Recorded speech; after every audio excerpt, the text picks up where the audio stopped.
पंढरपूर ते कराड रोडवरील कटपळ शेरेवाडी तालुका सांगोला या ठिकाणी वनपरिक्षेत्र अधिकारी गस्त करत असताना अवैधरित्या वृक्षतोड करत लाकूड वाहतूक करणारा ट्रक पकडून कडुलिंब आंबा जांभूळ झाडाच्या प्रजातीचे सुमारे 40,000 रुपये किमतीचे लाकूड मालासह ट्रक पोलिसांनी जप्त केलाय।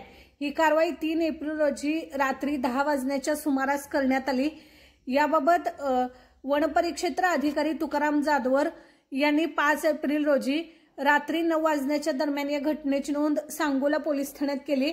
वनपरिक्षेत्र सांगोलामध्ये 3 एप्रिल रोजी रात्रीची गस्त करत असताना पंढरपूर ते कराड रोडवरील वाहनांची तपासणी केली असता त्या ठिकाणी ट्रकमध्ये कडुलिंब आंबा जांभूळ या झाडांची प्रजातीचे जळाऊ लाकूड हे विनापरवाना वाहतूक होत असल्याचं दिसून आलं आणि पोलिसांनी ट्रक चालक रामकृष्ण शिंदे राहणार सांगोला यांच्याकडे वन विभागाचा वाहतूक पास नसल्यामुळे सदरचा ट्रक लाकूड मालासह जप्त करत वनपरिक्षेत्र कार्यालय सांगोला या ठिकाणी आणून लावल्याचं त्यांनी सांगितलं आहे।